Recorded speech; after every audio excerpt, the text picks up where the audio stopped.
আমি আজকে আপনাদেরকে 4 ধরনের পরোটা তৈরি করে দেখাবো। 4 ধরনের মানে 4 ধরনের।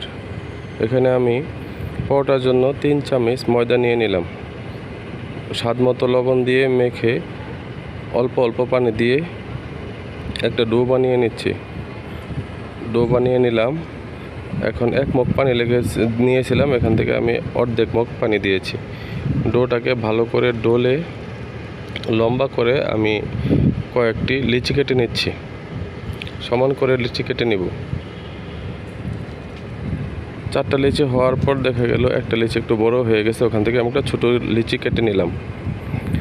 এখন ওখান থেকে একটা লিচি নিয়ে এটাতে আমি অল্প আটা দিয়ে উল্টে পাল্টে বেলে নিচ্ছি। এখন একটু সয়াবিন তেল দিয়ে মেখে নিচ্ছি, তারপর একটু ময়দা ছিটিয়ে দিলাম। তারপর এক পাশ থেকে একটা ফোল্ড দিলাম, অপর পাশ থেকে আরেকটা ফোল্ড, নিচের দিক থেকে আরেকটা ফোল্ড, উপরের দিক থেকে আরেকটা ফোল্ড দিয়ে 4 কোণা একটা পরোটা বানিয়ে নিলাম। এটা হচ্ছে আমার এক মডেলের পরোটার ভাঁজ। তারপর এটাকে আমি ডোলে বেলে পরোটা বানিয়ে নিলাম। তারপর আরেকটা লিচি নিয়ে সেটাকে প্রথমে রুটির মতো বানিয়ে নিলাম। সেটার মধ্যে একটু সয়াবিন তেল দিয়ে দিলাম। সয়াবিন তেলটা মেখে এটার উপরে আমি একটু ময়দা ছিটিয়ে দিলাম যেন ভাঁজগুলা পরত হয়। এটাকে আমি এক সাইড থেকে একটা চাকু দিয়ে কেটে নিলাম। কেটে নেওয়ার পর এক পাশ থেকে ফোল্ড করে আস্তে আস্তে রাউন্ড করে পুরোটা আমি ফোল্ড করে নিব। ফোল্ড করে নেওয়ার পর উপরে মাথাটা একটু চেপে দিলাম। এখন এটাকে চেপে গোল করে আবার বেলুন দিয়ে বেলে রুটি বানিয়ে নিলাম। এখন আমি আরেকটা লিচি কেটে নিয়েছি।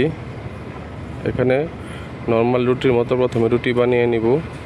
তারপর এটার মধ্যে একটু সয়াবিন তেল দিয়ে সেটাতে একটু ময়দা ছিটিয়ে দিব। সয়াবিন তেলের উপর ময়দা দেওয়ার পর এটার লেয়ারটা সুন্দর আসে, সেই জন্য এটার এক সাইড থেকে আমি চিকন করে কেটে নিব পুরো রুটিটায়। তারপর কেটে নেওয়ার পর এক সাইডে ভাঁজ দিয়ে সবগুলো একসাথে করে একটু টেনে লম্বা করে নিব। টেনে লম্বা নেওয়ার পর এক পাশ থেকে একটু ফোল্ড করে রাউন্ড করে গোল করে নিব। গোল করে নেওয়ার পর এটাকে চেপে বসিয়ে এটাকে আবার আমি পরোটার মতো করে রুটি বানিয়ে নিব। আরেকটা লিচি নিয়ে নিলাম, সেখানেও আমি সেম ওয়েতে বেলুন দিয়ে ডলে একটা রুটি বানিয়ে নিলাম। রুটি বানানোর পর এখানে একটু সয়াবিন তেল দিয়ে দিচ্ছি। সয়াবিন তেলটা মেখে এক ভাঁজ থেকে ডাবল ফোল্ড করে দিলাম, আরেক ভাঁজ থেকে আরেকটা ডাবল ফোল্ড করে দিলাম। এটা হচ্ছে 3 কোণা পরোটা। এটাতে আমি আর ময়দা দিই নাই, শুধু সয়াবিন তেল দিয়েছি। দুইভাবেই করা যায়, ময়দা দিলে একটু লেয়ারটা ভালো আসে। এই হয়ে গেল আমার 4 ধরনের ভাজের পরোটা। এখন আমি একটু পেঁয়াজ, কাঁচামরিচ আমার কাছে ছিল না, তাই একটু শুকনো মরিচের গুঁড়া দিয়ে একটা ডিম মেখে নিচ্ছি।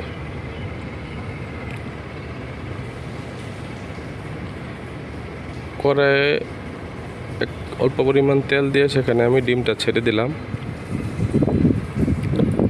ডিমটা উল্টে পাল্টে সুন্দর করে ভেজে নিচ্ছি। ডিমটা হয়ে গেছে, তুলে নিলাম। এখন কড়াইয়ে দেওয়া তেলের মাঝে একটা পরোটা দিয়ে দিলাম। পরোটাকে সুন্দর করে ভাজার জন্য উল্টে পাল্টে দিচ্ছি। এখন আমি উল্টে পাল্টে গোল্ডেন ব্রাউন করে আমি পরোটাটা ভেজে নিলাম। এটা হচ্ছে 3 কোণা পরোটা। আবার একটু তেল দিয়ে দিলাম, সেখানে দিয়ে দিলাম আরেকটা পরোটা। পরোটা দেওয়ার পর এরকম হাত দিয়ে কে কে করে ধরতে পারেন কমেন্টে জানাবেন। এই পরোটাটাও আমি উল্টে পাল্টে গোল্ডেন ব্রাউন করে ভেজে নিচ্ছি।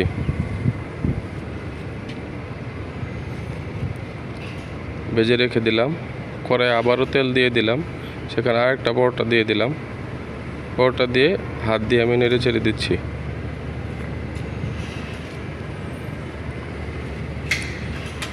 পরোটাটা উল্টে পাল্টে গোল্ডেন ব্রাউন করে ভেজে নিচ্ছি। আবারও তেল দিয়ে আমি আরেকটা পরোটা ভেজে নিচ্ছি। সেম ওয়েতে উল্টে পাল্টে গোল্ডেন ব্রাউন করে ভেজে নিলাম। আপনারা দেখতেই পাচ্ছেন কেমন হয়েছে, অবশ্যই কমেন্টে জানাবেন। তুলে নিলাম পরোটাটা।